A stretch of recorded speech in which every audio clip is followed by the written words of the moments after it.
Very good morning to all of you. पिछले video में हमने कुछ एक न्यूमेरिकल्स करे थे स्वप्रेरण पर आधारित। आज आगे बढ़ रहे हैं। अगला न्यूमेरिकल हमारे सामने जो है वो कह रहा है एक कुंडली में 500 फेरे हैं। बताओ काय का मान दिया है? एन का। एक कुंडली में 500 फेरे हैं, यानी फेरों की संख्या दे दी, नंबर ऑफ टर्न्स 500। और कह रहा है उस कुंडली में 2.0 एम्पियर की धारा बह रही है। काय का मान दे दिया? आई का मान। अब वो कह रहा है यदि उस कुंडली में 2.5 गुणा 10⁻³ वेबर का चुंबकीय फ्लक्स प्रति फेरा गुजरता है। प्रति फेरा उसने बोला है, प्रति फेरा। मतलब इसका मतलब क्या हुआ? एक फेरे से गुजरने वाला चुंबकीय फ्लक्स उसने दे दिया 2.5 गुणा 10⁻³ बोला भैया। अब एक फेरे से गुजरने वाला चुंबकीय फ्लक्स इतना है, तो 500 फेरों से गुजरने वाला 500 का गुणा हो जाएगा। सही बोल रहा हूं? अच्छी बात है। तो कह रहा है कुंडली का स्वप्रेरकत्व ज्ञात करो। स्वप्रेरकत्व को कौन से अक्षर से पता करते हैं? जोर से बोलो। एल। कैपिटल को बोले वो। हाँ, तो चलो बढ़ते हैं आगे। फिर आगे उसने ये भी बोला है कि अगर 0.1 सेकेंड में क्या दे दिया? टाइम दे दिया। अगर 0.1 सेकेंड में धारा का मान 0 हो जाता है, पहले कितना था? 2 एम्पियर, बाद में कितना हो गया? 0। तो ये 0 एम्पियर हो जाता है, तो ये काय का मान है? धारा का मान है ना? बोलो भैया। ये I1 हो गया, ये I2 हो गया। बोलो भैया, सही बोल रहा हूँ? इसको I2 लिख दूं? अच्छी बात है। तो कह रहा है कुंडली में उत्पन्न प्रेरित विद्युत वाहक बल की गणना करो। प्रेरित विद्युत वाहक बल की गणना करनी है, क्या ज्ञात करना है? ई स्मॉल। जो बोल रहा हूं पल्ले पड़ रहा है? किसी को कोई दिक्कत? चलो तो गौर से देखिएगा। चूंकि एक फेरे से होकर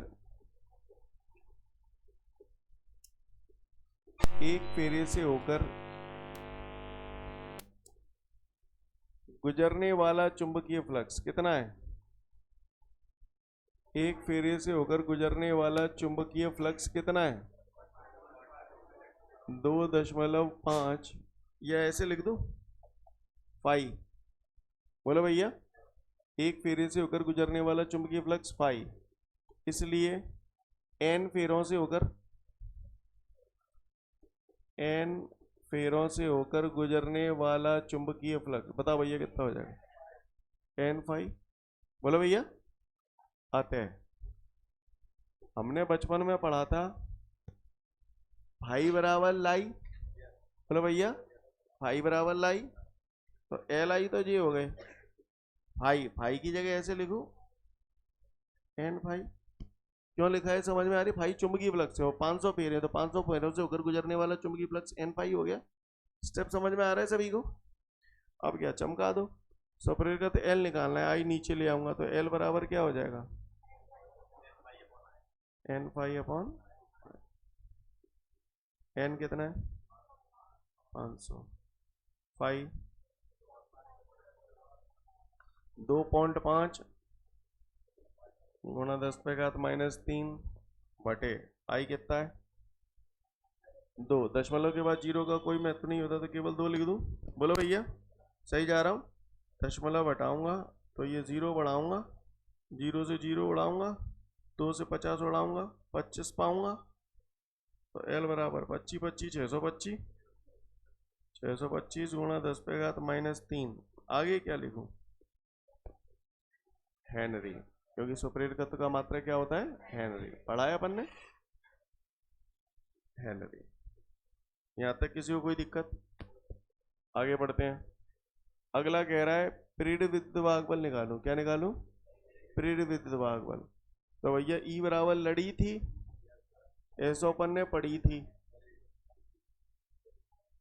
सही जा रहा हूं? तो ई बराबर -L। डी धारा में परिवर्तन है, तो इसे ऐसे लिख दूं I2 - I1 अपॉन समय को। तो ई बराबर माइनस। अब आप बताओ, ये I2 है तो ये कहीं ना कहीं I1 ही होगी। समझ में आ रहा है? आई भी लिख सकता हूँ, I1 भी लिख सकता हूँ, बात एक ही है। क्लियर है सभी को? चमका दो। अब क्या एल कितना है? 625 गुणा 10 पे घात -3। I2 कितना है? 0। और I1 कितना है? 2 बटे टी कितना है? 0.1 सेकेंड। बोलो भैया 0.1। तो ये हो गया बेटा आपका E बराबर, देखो जी माइनस के 2 हैं, माइनस माइनस तो हो जाएगी प्लस। 625 दूनी 1250 गुणा 10 पे घात -3। सही जा रहा हूँ? बटे में क्या लिख दूँ? 10,1। 10 बटे होगा तो ऊपर एक बिंदी और बढ़ा दूँ यहीं। तो E बराबर तिहाई है वही लाला 12,500। बोलो 12,500 गुणा 10 पे घात -3। पता भैया? भैया तो इतना ही लिख दो, प्रेरित विद्युत भागबल, विद्युत भागबल का मात्रक वोल्ट। सही जा रहा हूँ? ये आंसर आ गया। 10 पे घात -3 खत्म करनी है तो खत्म कर दो। दशमलव जो कहीं नहीं है तो लास्ट में मानते हैं। 3 अंक इधर लाऊंगा तो क्या हो जाएगा? 12.5 वोल्ट। क्लियर? समझ में आ रही है बात सभी को? अच्छी बात है, उतार लो फटाफट, फिर आगे की बात करूंगा।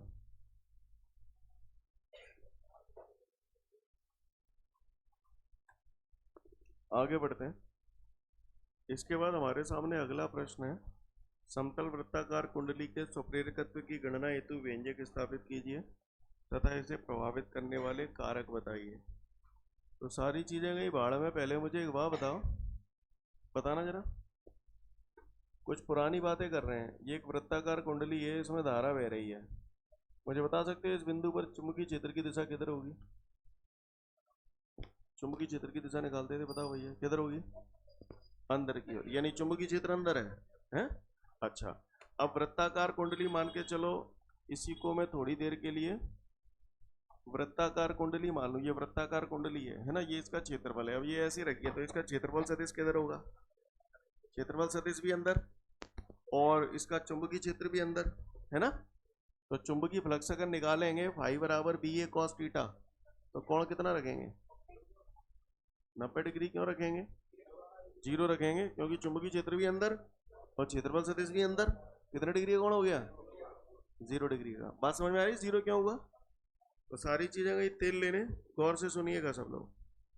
कह रहा है समतल वृत्ताकार कुंडली के स्वप्रेरकत्व की गणना हेतु व्यंजक स्थापित कीजिए। स्वप्रेरकत्व निकालना है समतल वृत्ताकार कुंडली का। तो चैप्टर 4 में पढ़ा था, वृत्ताकार धारावाही कुंडली के केंद्र पर चुंबकीय क्षेत्र की तीव्रता का सूत्र याद है आपको? क्या सूत्र है? μ0/4 पाई। तो मुझे याद है, आगे क्या? हाँ याद है, मैंने बोला था याद आएंगे ये सूत्र आपको। चैप्टर 6 में है, आज आ रहे हैं, ठीक है? तो बस चमका दो। बचपन में एक सूत्र पढ़ा था तुमने, फाई बराबर लाई। बोलो भैया है। अब मुझे स्वप्रेर का तो निकालना है, तो आई को कहाँ ले आऊंगा? नीचे। तो एल बराबर क्या हो जाएगा? हाँ, तो एल बराबर फाई अपॉन आई। ये स्टेप समझ में आया? बोलो भैया समझ में आ रही बात सभी को? तो बस खत्म कहानी।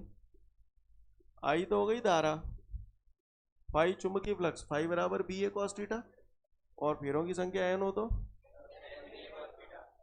N B A cos theta. 0 रखा। क्यों रखा 0? समझ गए? चमका दो, होगा खत्म कहानी। एन अपॉन आई चुंबकीय क्षेत्र की तीव्रता। बताओ भैया, वृत्ताकार धारावाही कुंडली के केंद्र पर चुंबकीय क्षेत्र की तीव्रता तो हमने पढ़ा है μ0/4 pi 2 pi N I upon R. Scene clear है सभी को? ये बी की जगह आ गया। ए क्या है? क्षेत्रफल। अब वृत्ताकार कुंडली है तो क्षेत्रफल क्या लिख दूं? पाई आर स्क्वायर। कॉस 0 कितना होता है? 1 लिखूं? कौ तो लिख देता हूं, ना लिख रहा हूं तो आगे बढ़ रहा हूं, आगे की बात कर रहा हूं। गौर से देखेंगे हम लोग, आगे बढ़ते हैं। तो यहां तक अगर पूरी कथा क्लियर है तो आर से वर्क कट जाएगी। बोलो भैया, आई से आई कट जाएगी, पाई से पाई कट जाएगी, 2 से 4 कट जाएगी 2 बार। बोलो भैया, तो एल बराबर हमारा आ गया μ0 n into N, N square pi r upon 2। ये आ गया आपका वृत्ताकार कुंडली का स्वप्रेरकत्व। एल बराबर mu zero N square pi r upon 2। Scene clear है? किसी ने पूछा वृत्ताकार कुंडली का स्वप्रेरकत्व, इसको प्रभावित करने वाले कारक बताओ।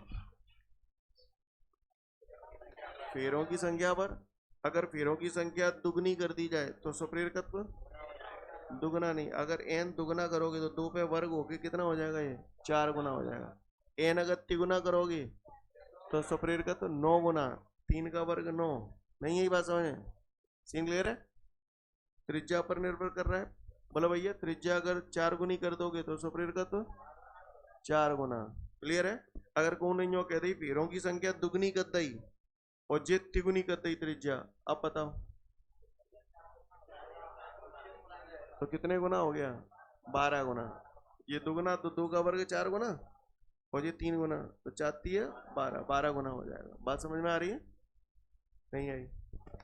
तो L बराबर mu zero N square pi r upon 2। स्वप्रेरकत्व को प्रभावित करने वाले कारक क्या क्या हो गए? फेरों की संख्या पर, कुंडली की त्रिज्या पर। एक पॉइंट यहां से भी मिलता है, कुंडली के भीतर रखे पदार्थ की चुंबकशीलता पर। आप तो गोली मारो फिलहाल, इतनी बात समझ में आ गई। आर क्या है? त्रिज्या। आई क्या है? आर त्रिज्या काय की है? कुंडली की। आई क्या है? धारा, कुंडली में प्रवाहित धारा। क्लियर? समझ के पूरी कहानी को? अच्छा, पहले इतना पढ़ लो, फिर अपन 1 मिनट रुको, सुन ही लो लगे याद। यहाँ पर एक पॉइंट और है। पॉइंट गया तेल लेने, वो 2 मिनट बाद बताऊंगा। पहले आप इधर आओ, ये बात आपको समझ में आ गई? वैसे ये यहाँ खत्म हो चुका है। अब मेरी बात ध्यान से सुनो। आप लोग इतना पढ़ रहे हो, चुंबकीय क्षेत्र की तीव्रता का सूत्र आपने लिखा है म्यू 0.4π2π NI अपॉन आर। लेकिन अगर मैंने बताया था ये बात, कूलाम के नियम में भी बताया था और बायो सेवर्ट के नियम में भी बताया था आपको, अगर माध्यम हर जगह हवा ना हो तो ऐसी स्थिति में फिर क्या होगा, म्यू आर का गुणा हो जाएगा। यानी अगर मान के चलो आपका सूत्र ये है, एल बराबर mu zero N square pi r upon 2। सही जा रहा हूं मैं? ये सूत्र मैंने यहाँ लिख दिया। अगर माध्यम कुछ और होगा तो यहाँ पर क्या हो जाएगा, म्यू आर का गुणा हो जाएगा। ऐसे ही हो जाएगा, पढ़ा था, याद है आपको? शाबाश। और फिर म्यू आर की जगह 1 रख दोगे तो यही कहानी आ जाएगी। सही बोल रहा हूँ? अच्छा, mu are into mu zero की जगह क्या लिखा जा सकता है? म्यू लिखा जा सकता है। मतलब आप समझ रहे हो? हैं? समझ गए ना मेरी बात को? अच्छी बात है, जो बोला समझ में आया। तो यहाँ पर कुंडली का जो स्वप्रेरकत्व होता है ना, वो कुंडली के भीतर रखे पदार्थ की चुंबकशीलता पर भी निर्भर करता है। अगर कुंडली के भीतर रखे पदार्थ की चुंबकशीलता अधिक होगी तो उसका स्वप्रेरकत्व अधिक होगा। नहीं है मेरी बात समझ? कुंडली के भीतर रखे पदार्थ की चुंबकशीलता अगर अधिक होगी तो कुंडली का स्वप्रेरकत्व भी अधिक होगा। 3 कारकों पर स्वप्रेरकत्व निर्भर करता है, फेरों की संख्या पर, त्रिज्या पर और कुंडली के भीतर रखे पदार्थ की चुंबकशीलता पर। समझ में आ रही बात? कुंडली के भीतर रखे पदार्थ की चुंबकशीलता बढ़ जाएगी तो स्वप्रेरकत्व बढ़ जाएगा, फेरों की संख्या बढ़ जाएगी तो स्वप्रेरकत्व बढ़ जाएगा, त्रिज्या बढ़ जाएगी तो स्वप्रेरकत्व बढ़ जाएगा। जो बोल रहा हूं समझ में आ रहा है? क्लियर है? धारा पर निर्भर नहीं कर रहा है क्योंकि धारा से धारा कट गई है। कहानी समझ में आ रही है? पहले आप इतना पढ़ लो, फिर आगे की बात करता हूं।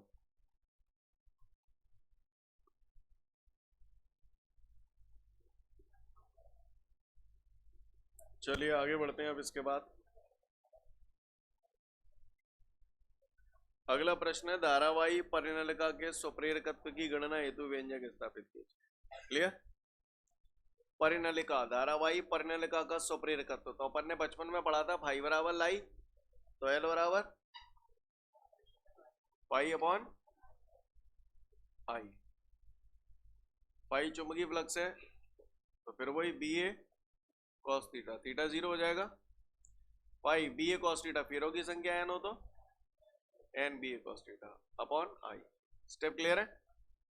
एल बराबर एन अपॉन आई। परिनलिका के भीतर चुंबकीय क्षेत्र की तीव्रता का सूत्र mu zero n I upon capital है।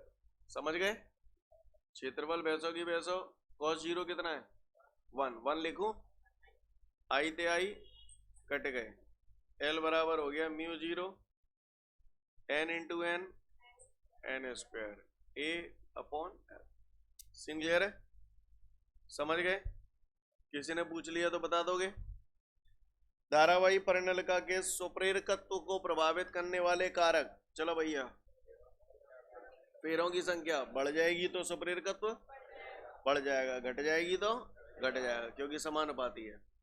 क्षेत्रफल पर बढ़ जाएगा तो बढ़ जाएगा, घट जाएगा तो।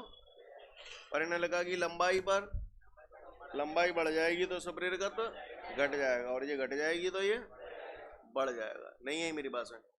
फिर वही परिनलिका के भीतर रखे पदार्थ की चुंबकशीलता पर, परिनलिका के भीतर रखे पदार्थ की चुंबकशीलता बढ़ जाएगी तो ये बढ़ जाएगा, घट जाएगी तो ये। पर ये कौन से पॉइंट है ये समझो। फिर वही कहानी, बताओ भैया, माध्यम हवा की बजाय कुछ और होता तो यही सूत्र कैसे लिख दे? सूत्र आपका ये आया म्यू जीरो एन स्क्वायर ही अपॉन एल, लेकिन माध्यम कुछ और होता तो ये ऐसे लिख दे mu are into mu zero N square ही अपॉन एल। बोलो भैया।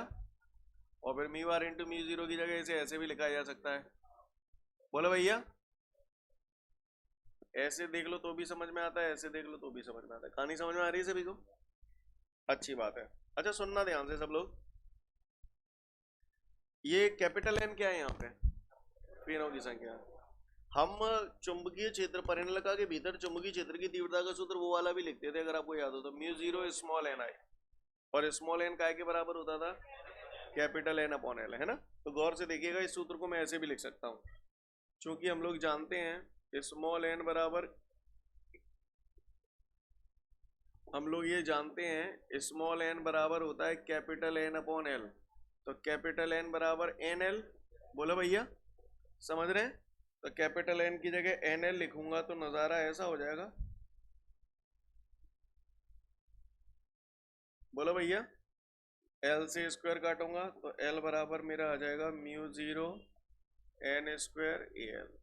समझ गए मेरी बात को? क्लियर है? इस फॉर्म में भी इस सूत्र को लिखा जा सकता है, पर मेरी आप सभी से दरख्वास्त है, आप याद इसी को करना, ठीक है? पूछो क्यों? पूछो क्यों? उसका कारण है, कल को अगर आपने ये वाला सूत्र याद कर लिया और उसने पूछा कि परिनलिका की लंबाई बढ़ाने पर उसका सुप्रेरकत्व, तो तुम कहोगे बढ़ जाएगा। और यहां मैंने क्या किया, परिनलिका की लंबाई बढ़ जाएगी तो सुप्रेरकत्व घट जाएगा, तो वाट लग गई आपकी। तो आपकी वाट ना लगे इसलिए बोल रहा हूं, आप ये वाला याद करना। पूछो लेकिन गड़बड़ तो है रही है, ऐसा क्यों हो रहा है? ऐसा इसलिए हो रहा है क्योंकि ये जो स्मॉल एन है ना, इस स्मॉल एन के अंदर ये वाला एल छुपा हुआ है जो हमें नजर नहीं आ रहा, क्योंकि स्मॉल एन बराबर कैपिटल एन अपॉन एल होता है। समझ गए ना मेरी बात को? इसलिए यहाँ पर ये वाला सूत्र अगर आप याद रखेंगे तो ज्यादा अच्छा है। कहानी समझ में आ रही है मैं क्या बोल रही हूँ? बोलो भैया। देख लो फटाफट धारावाही परिनलिका का सुप्रेरकत्व, फिर आगे बढ़ूंगा। आगे बढ़ते हैं। इसके बाद आपको एक बड़ा सा नोट दिया है जिसमें एक सूत्र दिया है आई बराबर I zero one minus E to the power minus R T upon L, है ना? सही बोल रहा? आप तो गोली मारो, कछु मत करो। सुनो, ये जो नोट लिखा है ना, इसमें कहीं ना कहीं लास्ट में लिखा होगा, हो सकता है ऐसे करके लिखा होगा, एल अपॉन आर बराबर समय करके लिखा होगा, ऐसा लिखा होगा, है ना? क्लियर?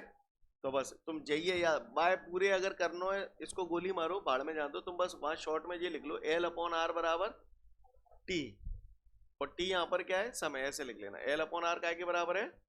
टी के, और टी काय के बराबर है यहाँ पे? समय। किसी ने पूछा एल अपॉन आर का विमीय सूत्र क्या होगा, तो क्या बोलोगे? Capital T. क्या बोलोगे? Capital T. ये ओटी वगैरह में पूछ सकता है आपसे, एल अपॉन आर बराबर होता है। क्लियर? बाकी का मैं तुम्हारे लिए जुगाड़ बता रहा हूं, बढ़िया, ठीक है? जुगाड़ देखोगे? अब देखो जुगाड़ देखो। ये सब चीजें एक्चुअली कॉम्पिटिटिव एग्जाम वगैरह में काम आती हैं। समझ पा रहे हैं मेरी बात को? तो गौर से देखिएगा। उसने एग्जाम में ओटी आ गया, अपन गोली मारो इस क्वेश्चन को, एग्जाम में सीधा ओटी आ गया, एल अपॉन आर बराबर होता, या एल अपॉन आर का विमीय सूत्र होता है, ऑप्शन दे दिया उसने, A M B L C T D none of these. समझ गए? एल अपॉन आर को विमीय सूत्र पूछ रहा हूं बट्टा, तो मैं कैसे निकालेंगे जी मैं बता रहा हूं आप लोगों को, ठीक है ना।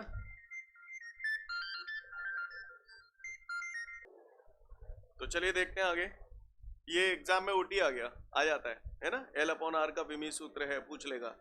तो भैया हम ज्यादा पढ़े लिखे नाने, पर हमें बचपन में जो पढ़ रही थी ई बराबर लड़ी थी, कैसी पढ़ी थी है? ई प्रेरित विद्युत वाहक बल है, बोलो भैया। विद्युत वाहक बल विभव होता है, और वी बराबर, बोलो ना पर रो आइया बराबर, माइनस तो दिशा को प्रदर्शित कर रहा है तो माइनस उड़ा दूं। एल डी आई धारा है तो सिंपल धारा का मात्रक लिख दूं, या धारा ही लिख दूं, केवल एक। हाँ, डी टी समय है तो समय टाइम लिख दूं। आई आई गई, टी जालंग ले आओ, आर जालंग ले आओ, तो एल अपॉन आर बराबर टी आ गया समय। टी समय, समय का विमीय सूत्र कैपिटल टी, इसलिए मैंने कैपिटल टी। अब समझ में आ गई?